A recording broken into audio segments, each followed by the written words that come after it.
YCP హయాంలో తిరుమలకు లక్షల కిలోల కల్తీ నెయ్యి సరఫరా చేసిన భోలేబాబా డైరీ దాని తయారీలో మోనోగ్లిజరైడ్స్ అనే రసాయనాన్ని పెద్ద ఎత్తున వినియోగించినట్లు సిట్ దర్యాప్తులో తేలింది.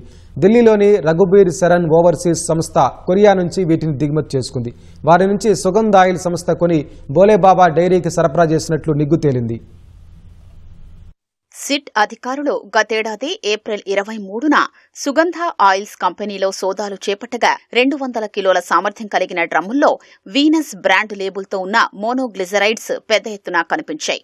కొరియాలోని ఐఎల్ షిన్ వెల్స్ కో లిమిటెడ్ కంపెనీ వీటిని ఉత్పత్తి చేసినట్లు ఆ లేబుళ్లపై ఉంది. కొద్ది రోజుల తర్వాత సిట్ అధికారులు ఉత్తరాఖండ్ భగవాన్పూర్లోని భోలేబాబా డైరీలో తనిఖీలు చేసినప్పుడు కూడా సుగంధ ఆయిల్స్ లో కనిపించిన మోనోగ్లిజరైడ్స్ లభించాయి. వాటిని వినియోగించి కల్తీ నెయ్యి తయారు చేసి తిరుమలకు సరఫరా చేసినట్లు సిట్ అభియోగ పత్రంలో వెల్లడించింది.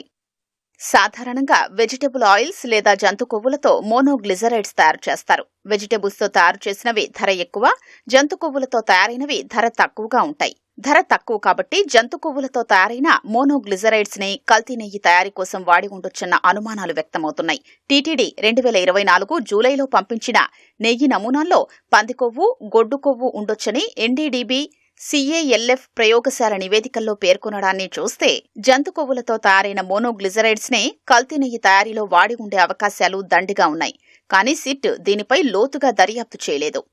ఏఆర్ డైరీ ముసుగులో భోలేబాబా సంస్థ తిరుమలకు పంపించిన నెయ్యి ట్యాంకర్లలో నుంచి సేకరించిన నమూనాల్లో 4ని 2024 జూలైలో తితిదే గుజరాత్లోని ఎన్డీడీబీ CALF ప్రయోగశాలకు పంపింది. అక్కడ నాణ్యతా పరీక్షలు చేయించగా ఆ నమూనాల్లో గొడ్డు కొవ్వు, పంది కొవ్వు ఉండొచ్చని వెల్లడైంది. ఈ పరీక్షల్లో ఓ సమీకరణం ప్రకారం 95.90 నుంచి 104.10 మధ్య ఉండాల్సిన S విలువ 23.22గా వచ్చింది.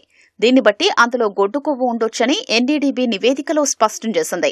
మరో సమీకరణం ప్రకారం 97.96 నుంచి 102.04 మధ్య ఉండాల్సిన S విలువ 116.09గా వచ్చింది. దీన్ని బట్టి పంది కొవ్వు ఉండొచ్చని పేర్కొంది.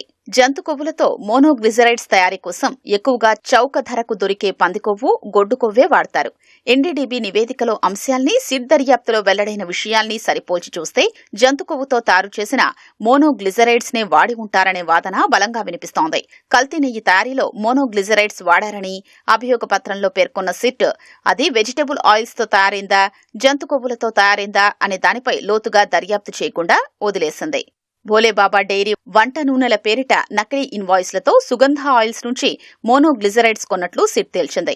జంతు కొవ్వులతో తయారైంది కాకపోతే మోనోగ్లిజరైడ్స్ ను ఎడిబుల్ ఆయిల్స్ ముసుగులో కొనాల్సిన అవసరం ఆ సంస్థకు ఏమొచ్చిందన్న ప్రశ్న వినిపిస్తోంది. పామాయిల్, పామ్ కెర్నెల్ ఆయిల్లో మోనోగ్లిజరైడ్స్ తో పాటు beta carotene, acetic acid ester, lactic acid food grade వంటివి కలిపి భోలేబాబా డైరీలో కల్తీ నెయ్యి తయారు చేసినట్లు సిట్ తేల్చింది. ఆ రసాయన మిశ్రమాన్ని నిజమైన నెయ్యిలా మభ్యపెట్టేందుకు, నిల్వకాలం పెంచడానికి మోనోగ్లిజరైడ్స్ వాడతారు. ల్యాబ్లో పరీక్షిస్తే నెయ్యి అని ఫలితాలు వచ్చేలా చేసేందుకు ఈ రసాయనాలు కలిపినట్లు వెల్లడించింది.